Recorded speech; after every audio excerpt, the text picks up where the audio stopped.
बिस्मिल्लाहिर्रहमानिर्रहीम और अस्सलाम वालेकुम। 24 दिसंबर और पाकिस्तान में मंगल की सुबह। आज अभी तक की अहम खबरें और मेरा तज्जिया। सबसे पहली खबर वाशिंगटन डीसी से, जहां पर वो हुआ है जो चौधरी निजामुद्दीन ने सोचा नहीं था और आपने भी नहीं सोचा था। पिछले 2-2.5 साल से कोशिश तो इसी चीज की हो रही थी, लेकिन ये चीज इतनी जल्दी होगी, अब्रप्टली होगी और इतनी उरिया तरीके से होगी, ये किसी शख्स ने सोचा नहीं था। यकीनी तौर पर army chief general Asim Munir ने तो बिल्कुल नहीं सोचा था। आज हम आपको वाशिंगटन डीसी से खबर दे रहे हैं कि पिछले 2-2.5 साल से बाइडेन एडमिनिस्ट्रेशन जो इस पूरे रिजीम चेंज और पूरी पाकिस्तानी मिलिट्री एस्टेब्लिशमेंट की एक तरह की टैसिट अप्रूवल दे रही थी, एक तरह की अनस्पोकन इनकी सरपरस्ती कर रही थी। आज उन्होंने अपने आप को जनरल आसिम मुनीर और उनकी मिलिट्री एस्टेब्लिशमेंट से डिस्टेंस किया है, अलग किया है और एक वाज़ेह ऐलान कर दिया है कि जनरल आसिम मुनीर और उनकी जो साथ मिले हुए चंद जनरल्स और जो मौजूदा रजीम है, शहबाज शरीफ और सारे, वो जालिम है और पाकिस्तान के अंदर उन्होंने मिलिट्री कोर्ट्स के थ्रू जुल्म किया है। आप दुरुस्त सुन रहे हैं, ये हम आपको ट्रंप एडमिनिस्ट्रेशन की बात नहीं बता रहे, या ट्रंप एडमिनिस्ट्रेशन के रिचर्ड ग्रैनल या ट्रंप एडमिनिस्ट्रेशन के किसी और वजीर या सदर ट्रंप की बात नहीं बता रहे, बल्कि ये हम आपको बाइडेन एडमिनिस्ट्रेशन के बारे में बता रहे हैं, जिन्होंने अब स्टेट डिपार्टमेंट से मैथ्यू मिलर ने बाकायदा अपनी स्टेटमेंट जारी की है और कहा यह है कि the United states is concerned by the sentencing of Pakistani civilians in a military tribunal and calls upon Pakistani authorities to respect the right to a fair trial and due process. Aldous की statement इससे भी बहुत ज्यादा तगड़ी हो सकती थी और कुछ इससे भी तगड़ी स्टेटमेंट जो इन राइटिंग प्रेस रिलीज जारी की है स्टेट डिपार्टमेंट ने, उसमें जरूर रखी है। लेकिन यह स्टेटमेंट भी मैथ्यू मिलर से आना, जिनके आप ये कहिए कि होंठों के ऊपर साइलेंट मोड लगा हुआ था जब पाकिस्तान में जिले शाह को शहीद किया, अरशद शरीफ को शहीद किया, खवातीन के साथ जो कुछ किया गया, जो सारी तबाही मचाई गई, 26वीं तरमीम, अदालतों के ऊपर हमले, अदालतों के ऊपर कब्जे, वो सब कुछ जो हुआ, यही मैथ्यू मिलर बिल्कुल सफाक चेहरे के साथ कहते थे कि कोई मेरे पास इस बात पर नहीं, वी आर ज्यादा कहते थे we are monitoring the situation in Pakistan, that's it. लेकिन अब ये कहना पड़ रहा है, लेकिन बात यहीं पर खत्म नहीं हुई। हमारे वन एंड ओनली रिचर्ड ग्रैनल जो है, उन्होंने इसके ऊपर एक भरपूर स्टेटमेंट दी है, फिर इसका जवाब भी दिया है उन्होंने जहां वो पाकिस्तानी चौधरी निजामुद्दीन को सीधा कर रहे हैं, उनके अपने जो मैंने आपको पहले भी कहा था मीडिया के लफाफे हैं उनको सीधा कर रहे हैं, फिर नजम सेठी साहब से लेके एहसन इकबाल सबको सीधा किया और अभी तक एहसन इकबाल के मुंह से चूं नहीं निकली। उन्होंने एहसन इकबाल के ट्वीट्स के ऊपर आप यही कह लें कि रगड़ा फेरा, लेकिन एहसन इकबाल हो या कोई भी हुकूमती वजीर हो, एक चूं किसी के मुंह से अभी तक नहीं निकली कि वो रिचर्ड ग्रैनल का जवाब दे पाएं या चलें इस क्रिटिसिज्म का कोई शाइस्ता जवाब ही दे दें। पाकिस्तान में तो आपको पता है ये करैक्टर असैसिनेशन करते हैं, सब कुछ करते हैं, धमकियां देते हैं, लेकिन अभी तक रिचर्ड ग्रैनल को एक जवाब भी शहबाज शरीफ के किसी वजीर या चौधरी निजामुद्दीन के किसी सहूलतकार ने या किसी भी जिनकी वो सरपरस्ती करते हैं टाउट्स की, किसी ने नहीं दिया, सवाए जियो टीवी से एक फ्रेंडली किस्म का, फ्रेंडली तो नहीं था वैसे, वो गंदगी से भरपूर मजाइल था जो हम जिन्स परस्त वाला इन्होंने फायर करके देखा था और उसके फिर जो ताबड़तोड़ वापस जवाब आए रिचर्ड ग्रैनल से, उसके बाद चिरागों में रोशनी नहीं रही और इस वक्त army chief general Asim Munir और उनके साथियों को समझ नहीं आ रही कि करें तो करें क्या। आगे मैं आपको खबर देता हूं कि वाशिंगटन डीसी के अंदर पाकिस्तानी सफारत खाने में इस वक्त क्या हो रहा है, वो भी इंटरेस्टिंग खबर है, लेकिन पहले जो मैथ्यू मिलर के साथ रिचर्ड ग्रैनल ने की है वो आपके सामने रखते हैं। अब ये जो मैथ्यू मिलर का ट्वीट था, मैंने आपको कहा कि ये अभी भी उतना सख्त नहीं है जितना जो कुछ पाकिस्तान में हो रहा है उतना सख्त होना चाहिए, लेकिन पहले आपको बताते हैं कि रिचर्ड ग्रैनल ने इस पर क्या लिखा। तो रिचर्ड ग्रैनल मैथ्यू मिलर के ट्वीट पर लिखते हैं, you are late and this is too little and too weak, speak normally, free Imran Khan.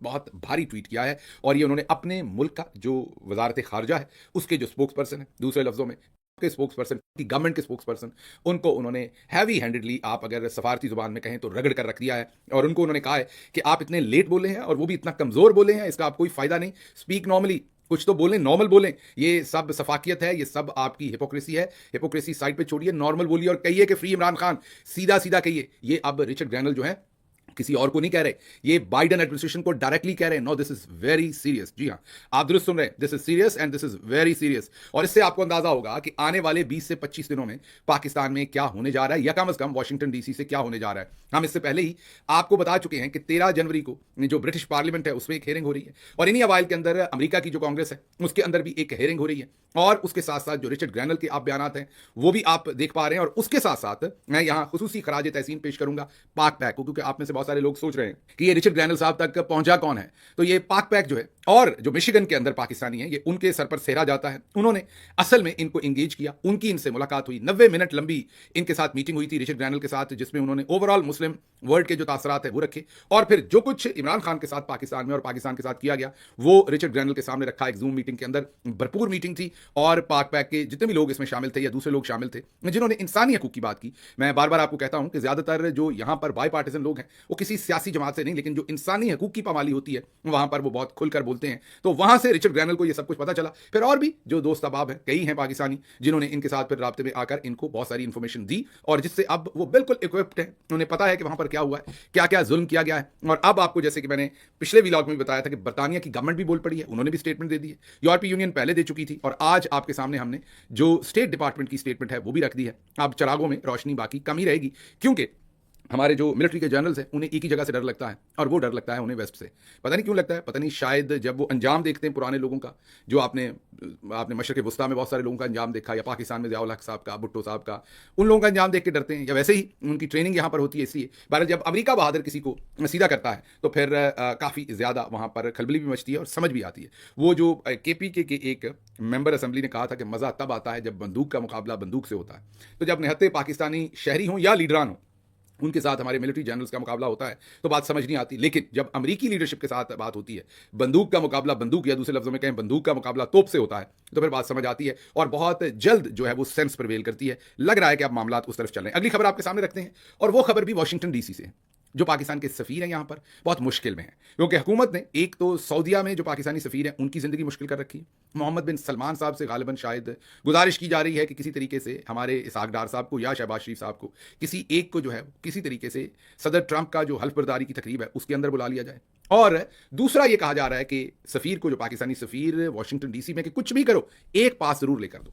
अब सफ़ीर उनको अभी तक ये बता रहा है कि ऐसा ना करें, अगर आप ऐसा करेंगे, कोई आया तो जहां ट्रंप की हल्फ बर्दारी हो रही होगी उसके बाहर बड़ा एहतजाज हो जाएगा। और वो दुरुस्त कह रहे हैं, अगर प्रेसिडेंट ट्रंप की हल्फ बर्दारी की तकरीब पर किसी पाकिस्तानी को बुलाया, मीन्स किसी पाकिस्तानी का मतलब ये दो इनकी बात कर रहा हूँ, ये जो रजीम है करंट, इनमें से किसी को बुलाया, तो जाहिर है जो पाकिस्तानी डायस्पोरा है वो सदर ट्रंप के सामने या उनकी जो एडमिनिस्ट्रेशन है उसके सामने भरपूर एहतजाज भी करेंगे और आवाज़ भी उठाएंगे। लेकिन इस वक्त इनके लिए बहुत बड़ा मसला बना हुआ है, क्योंकि चौधरी निज़ामुद्दीन ने कहा है कि कुछ भी करो, हम भी कोशिश कर रहे हैं अपनी जगह बनाने की, आप भी कोशिश करें। तो भरपूर ट्राई हो रही है। वाशिंगटन में जो पाकिस्तानी सफ़ीर है वो तो हाथ खड़े किए हुए अभी, लेकिन देखते हैं आने वाले दिनों में क्या होता है। हो भी सकता है, क्योंकि कई तरह के ये अपने जो कॉन्टैक्ट्स हैं उन्हें यूज़ कर रहे हैं। लेकिन अगर ये किसी तरह से इस तकरीब में आ भी गए तो कुछ फ़ायदा नहीं है, क्योंकि तकरीब में हज़ारों लोगों ने आना है, लाखों लोगों ने आना है, दूसरे लफ्ज़ों में ये भी उनमें से एक होंगे, इससे ज़्यादा अहमियत नहीं होगी। लेकिन पाकिस्तान में उसको ज़रूर सेल किया जाएगा, और उसी के लिए इस वक्त भरपूर कोशिश की जा रही है। लेकिन देखते हैं ओवरऑल अगर आप देखें तो रजीम की जो अभी तक की कामयाबियाँ हैं, जो मैं बहुत ही, वैसे तो कामयाबियाँ बहुत सारी हैं, लेकिन ये जो पिछले चंद हफ्ते में रजीम ने कामयाबियाँ समेटी हैं, जनरल आसिम मुनीर साहब और उनके साथियों ने, एक तो GSP+ को खतरे में डाल दिया है, दूसरा मिसाइल प्रोग्राम पर पाबंदियां लगवा ली। ये भी जाहिर है, अगर ये बेहतर सफारतकारी करते, बेहतर एंगेजमेंट करते तो ये काम ना होता। SIFC खाली हाथ है, उसमें से कुछ नहीं आया, और आप खुद मान गए हैं। पहले तो इर्द गिर्द की दुनिया कहती थी, अब खुद ही मान रहे हैं कि उसमें कुछ नहीं आया। अब जो पब्लिक ने एक फौजी अस्करी प्रोडक्ट्स का बाइकआउट किया हुआ है, उसमें जो कुछ हमारे सामने आ रहा है उसमें नजर आ रहा है कि नूरपुर मिल्क हो या दूसरी चीज़ें हों, जो पैरिशेबल है, ज़्यादा जल्दी, दलिया शलिया को तो थोड़ा टाइम लग जाता है, लेकिन जो पैरिशेबल है इमीडिएटली, चीज़ है, दूध है, उनके ऊपर एक पैकेट के साथ, एक कार्टन के साथ एक कार्टन फ्री की कई जगहों पर तस्वीरें लगी हुई हैं। उसके बाद 1237 हमारे फौजी जो हैं वो शहीद हुए हैं। ये भी माओं के बच्चे हैं, जो माएँ शहीद होने के लिए नहीं भेजती, ये हमारे भाई हैं, हमारा फ़ख्र है। लेकिन हम हमेशा, क्योंकि शहादत एक बहुत बड़ा दर्जा है, तो जो हमारी नाकस कारकर्दगी है, जो हमारी नाकस मनसूबाबंदी है, जो हमारी नाकस हिकमत अमली है, उसको छुपा लेते हैं शहीद के पीछे और कहते हैं कि शहीद हो गया, बहुत बड़ा दर्जा है। कोई शक नहीं, शहादत बहुत बड़ा दर्जा है, लेकिन हमारे बेटे क्यों इतनी तादाद में शहीद हों, हमारे भाई क्यों इतनी बड़ी तादाद में शहीद हों, हम क्यों कोई मुनासिब हिकमत अमली नहीं बनाते कि हम उनकी ज़िंदगियाँ बचा सकें। फिर आइनी और कानूनी ढांचा तबाह कर दिया। अब जजों को समझ नहीं आ रही, जिनसे इन्होंने ये सब कुछ करवाया, उनको भी समझ नहीं आ रही कि किधर जाए। अवाम का फौज से एतमाद जो है वो आपके सामने, मुझे कहने की जरूरत नहीं, आज सब खुलकर कह रहे हैं कि अवाम और फौज जो है वो एक दूसरे से कितनी उसमें बदएतमादी इस चंद लोगों ने क्रिएट कर दी है, और सिर्फ अपने मफादात के लिए। भारत की आज़ाद कश्मीर के अंदर दारंदाजी की पिछले दिनों खबरें आई, फिर आज़ाद कश्मीर के अंदर कितनी रेस्टलेसनेस है वो आपके सामने है, बलूचिस्तान, KP, ये तमाम चीज़ें आपके सामने हैं, और इंटरनेशनल फ्रंट पर पाकिस्तान के साथ क्या हो रहा है वो भी आपके सामने है। तो हम यही कह सकते हैं कि ये आपकी जो कामयाबी का सफ़र जितनी तेज़ी से जारी है, अगर यही आपकी स्पीड रही तो जो रहा सहा पाकिस्तान का इंटरेस्ट है आप उसको भी तबाह कर देंगे। तो मेहरबानी कीजिए, आप साइकिल से नीचे उतर आइए, मजीद तबाही मत कीजिए। खैर जी, अगली खबर आपको लंदन से रखते हैं। बहुत ही इंटरेस्टिंग खबर है। लंदन में एक रेस्टोरेंट है जिसका नाम है नवाब। आप उस नवाब रेस्टोरेंट के ऊपर अक्सर फंक्शंस होते हैं, काफ़ी बड़ा उनका हॉल है, उसके अंदर काफ़ी लोग आ जाते हैं। तो पटवारस्तान ने यह फैसला किया कि क्योंकि पाकिस्तान तहरीक इंसाफ जो है, उनका जो इंटरनेशनल चैप्टर्स हैं, जो ओवरसीज़ पाकिस्तानी हैं, उन्होंने मरबूत तरीके से आवाज़ उठाई हुई है। एक उन्होंने भौचाल मचा रखा है पूरी दुनिया के अंदर, इमरान खान की सपोर्ट में आवाज़ उठाई हुई है। तो पाकिस्तान मुस्लिम लीग नवाज ने मरियम नवाज, नवाज शरीफ और ख्वाजा आसिफ और चंद लोगों ने, एहसन इकबाल भी उसमें शामिल थे। इन्होंने पिछले दिनों पाकिस्तान में एक मीटिंग की थी जिसमें फैसला हुआ कि पाकिस्तान के जो मिलिट्री जनरल्स हैं वो अब इंटरनेशनल फोरम्स का बहुत प्रेशर लेना शुरू हो गए हैं। ये ना हो कि प्रेशर बढ़ जाए और माजी की तरह ये पतली गली निकल जाए और इमरान खान को इन्हें रिहा करना पड़े, तो फिर हमारे पल्ले तो कुछ भी नहीं रह जाना। तो हम किसी ना किसी तरह से अपनी जो इंटरनेशनल हमारी तंजीम है उसको एक्टिव करें और वहां पर प्रेशर बनाने की कोशिश शुरू करें। इस प्लानिंग के तहत लंदन में नवाब जो रेस्टोरेंट है उसके ऊपर यह सब कुछ किया गया और वहां पर पूरे यूरोप से लोगों को रोटी के लिए जो है वो लाया गया और हर बंदे की ड्यूटी लगाई गई कि तुमने 5-5, 10-10 बंदे लेकर आने हैं। बंदे इन्होंने कुछ 400-500 वहां 600-700 इकट्ठे भी कर लिए। जब आपको पता है तगड़े बंदे का वलीमा हो तो वो भी 2000 बंदा इकट्ठा कर लेता है। तो इसी तरह से लोगों की जिम्मेदारी लगा के लिस्ट बना के कि तुमने 5 लाने, वरना आपने लोग कितने हैं। वो तो जब मरियम बाजी की सर्जरी हुई थी बीच चौराहे में, आपको याद है कि अगले दिन इनको पूरे यूरोप से सिर्फ 4 लोग मिले थे। याद है आपको वो जो स्विट्जरलैंड के अंदर 4 लोग खड़े नारे लगा रहे थे, बल्कि इनका तमस्खर उड़ा रहे थे, वो भी इटली से बेचारे पकड़ के लाए थे। तो अब इन्होंने खैर हर जगह से 4-4, 5-5, 10-10 लोगों को इकट्ठा किया और वहां 500, 700 बंदा इकट्ठा किया। लेकिन खबर अंदर की है कि वहां पर ख्वाजा आसिफ साहब ने गाली गलोच, गंदी गाली गलोच नहीं लेकिन गंदी गाली गलोच से थोड़ी शॉर्ट ऑफ दैट, ये अंदर बैठे हुए बंदे ने मेरे साथ फोन पे बात की, मुझे पूरी तफसील दी। उन्होंने तकरीबन गंदी गाली गलोच के करीब करीब अल्फाज जो हैं वो नून लीग की जो ओवरसीज की सारी इनकी लीडरशिप वहां बुलाई हुई थी उनको दी। उन्होंने कहा देखो पीटीआई वालों ने क्या कुछ बर्पा करके रखा और तुम लोगों से कुछ भी नहीं होता, तुम लोगों ने हमारे पल्ले कुछ नहीं छोड़ा, हमें तबाह करके रख दिया। बड़े बड़े नाम लिखते हो, सदर फलाना और सदर फलाना, और पाकिस्तान में आके भी तस्वीरें खिंचवाते हो और पल्ले तुम लोगों के कुछ नहीं किया। कुछ करो यहां पर, किसी तरह से पीटीआई का जो है मुकाबला करो। इससे पहले भी याद कीजिए एक मीटिंग की गई थी जब ये हाल ही में लंदन में थे और ख्वाजा आसिफ साहब को किसी ट्यूब में लंदन की गंदी गालियां पड़ी थी और इन्होंने भी वापस गंदी गालियां दी थी। एक नाखुशगवार वाकया था, ना होता तो बेहतर था। लेकिन बहरहाल जिस तरह से बाऊजी और बाजी मरियम की वहां पर पब्लिक ने सही तरीके से आपने देखा चोर चोर के नारों से हर जगह इस्तकबाल किया था। उससे पहले इनकी स्विट्जरलैंड में सर्जरी हुई थी, तब इन्होंने लंदन में एक सिटिंग की थी अपनी ओवरसीज जो भी इनका चैप्टर है उनके साथ, और उसमें ख्वाजा आसिफ ने कहा था कि पाकिस्तान में हमने सब कुछ कंट्रोल में रखा हुआ है, आप लोग बैरूनी महाज संभालें। तो तब भी इन्होंने उनको एक वार्निंग दी थी, अब दोबारा वार्निंग दी और तकरीबन रोते रहे हैं वहां उनके सामने, तकरीबन रोए तो नहीं है लेकिन मीन बैन डालते रहे तकरीबन, और गंदी गालियों से शॉर्ट जो गालियां होती हैं वो दी अपनी लीडरशिप को। लेकिन मैं ख्वाजा साहब आपको ये बता दूं कि जिस तरह के आपने दोस्त इकट्ठे किए हुए हैं, इनको आप गालियां दें या लाठियां मारे, इनसे इतना ही होना है, इनसे कुछ नहीं हो सकता। ये बेचारे इससे ज्यादा और कुछ नहीं कर सकते। हाँ ये कर सकते हैं कि रोटी के ऊपर बंदोबस्त करें, और जैसे अभी 500-700 बंदा इकट्ठा किया, कहीं और 500-700 बंदा, 1000 बंदा, 1500 भी कर लेंगे कि रोटी पे पटवारी बहुत सफर कर जाता है, बहुत दूर तक सफर कर जाता है। रोटी पे पटवारी ऐसे ही सफर करता है जैसे, बस मैं इतना ही कहूंगा कि बहुत ज्यादा सफर कर जाता है। तो ये हो सकता है। अच्छा जी, अगली खबर आपके सामने रखते हैं और वो खबर है मलिक अदरीस, उनका नमाज जनाजा हुआ है। अटक से वो शहीद हुए थे, आपको पता है कि जख्मी रहे, हॉस्पिटल में रहे, उनका इलाज होता रहा, उनको भी गोलियां मारी गई थी और वो शहीद हो गए। और कल उनका 2 बजे दोपहर अटक में नमाज जनाजा था। इसमें अफसोस की बात यह है कि उनके भाई ने ट्वीट किया और कहा कि उनके भाई पर कोई मेन लीडरशिप में से वहां पर लोग नहीं पहुंचे। अब ये बहुत ही अफसोसनाक बात है। इमरान खान को पता चलेगा तो उन्हें बहुत गम होगा। उसकी वजह यह है कि ये जो अटक है ये आप सबको पता ही है, लेकिन जस्ट बताने के लिए कि ये उतना ही केपी का है, उतना ही पंजाब का कह लेंगे, क्योंकि केपी के बॉर्डर का पहला जो है ये शहर है। दरियाए सिंध के उस तरफ केपी है, इस तरफ जो है वो पंजाब है, और पंजाब का पहला शहर अटक है।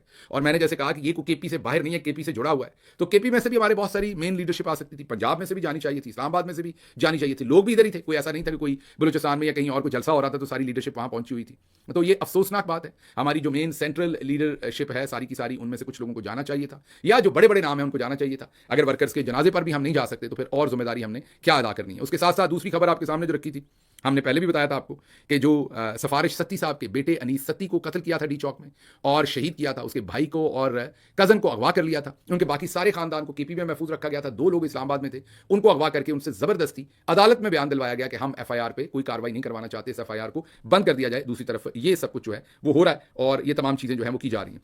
आगे जो 26 नवंबर के गिरफ्तार 600 कारकुन जो हैं उनको अदालत पेशी पर लाया गया, लेकिन अदालत पेशी पर लाने में हुकूमत खुद ही फंस गई, क्योंकि ये जितने भी कैदी थे, ये जब सड़कों पर से इन्हें गुजारा जा रहा था तो वो कैदी नंबर 804 के नारे लगा रहे थे, जो प्रिजन वैन्स गुजर रही थी। तो रजीम के लिए खुद ही मुसीबत पड़ गई कि ये हमने क्या कर लिया है। और भी कुछ खबरें थी, लेकिन उनको शाम के व्लॉग में रखेंगे। मुझे यहाँ से इजाजत दें। अल्लाह आपका हामी नासिर हो। पाकिस्तान जिंदाबाद।